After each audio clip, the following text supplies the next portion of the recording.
Ρίχτω.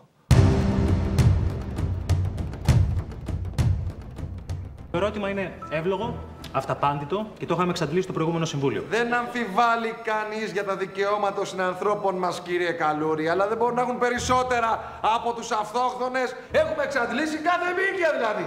Κύριε Πρόεδρε, δεν μπορώ να συνεχίσω, λέω τώρα εγώ. Και γιατί να έχουμε περισσότερα δικαιώματα από τον άνεργο δημότη, από τον άστεγο, από τον άπορο. Δεν μπορώ να καταλάβω το πράγμα. Κύριε Μακρύ, αυτή η καμπάνια δεν απευθύνεται ούτε στους ψηφοφόρους σας, ούτε στους τηλεθεατές του Παρθένων TV.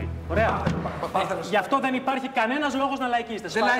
Δεν λαϊκίζω. Απευθύνομαι στη μεγάλη σιωπηλή πλειοψηφία των δημοτών και όχι σε μειοψηφίες, σε στυλ gay pride και αιτιού των εναλλακτικών κινημάτων, ποδηλατών, κοπηλατών και λοιπόν αθλοπαιδιών. Αν και σεβόμαστε τις αθλοπαιδίες. Ναι, μόνο που η σιωπηλή πλειονότητα, την οποία συνεχίζετε να επικαλείστε, παρακολουθεί εξοργισμένη τους ψηφοφόρους σας, να ξυλοφορτώνει τους μετανάστες, να πυρπολεί τις περιουσίες τους και να τρομοκρατεί όποιον δεν συμφωνεί με την πολιτική μυσαλλοδοξία που προπαγανδίζει φωτιά και τσεκούρι στους αλόθρησκους. Σας παρακαλώ πάρα πολύ τώρα, κουλή, κουλή. Με αναγκάζεται να ζητήσω από τον αρχαιολάτρη και συνεχιστή της πατρίδας, ξενοφόντα Μακρύ, να μας πει κάτι για τη γραφή Ύβρεως που προστάτευε το δούλο από κακοποίηση στην αρχαία Αθήνα. Γι' αυτό ακριβώς το λόγο κατέρευσε η Αθηναϊκή Δημοκρατία. Ας μαθαίνουμε και κάτι από την ιστορία. Ναι, το είδαμε στη Σπάρτη που κάναν τους σύλλοτες συμβασιούχους. Κύριε Καλούρη, παρακαλώ. Ο κύριος Αντωνόπουλος έχει ζητήσει το λόγο. Παρακαλώ, κύριε Αντωνόπουλε.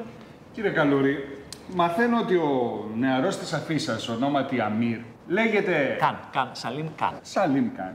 Και έχει συλληφθεί από την Ελλάδα για τράφικινγκ. Παρακαλώ, τι είναι τράφικινγκ? Τράφικινγκ είναι διακίνηση λαθρομεταναστών, είναι σεξουαλική... Να το χαιρόμαστε τον Αμίρ σας, κύριε Καλούρη. Χρήτς.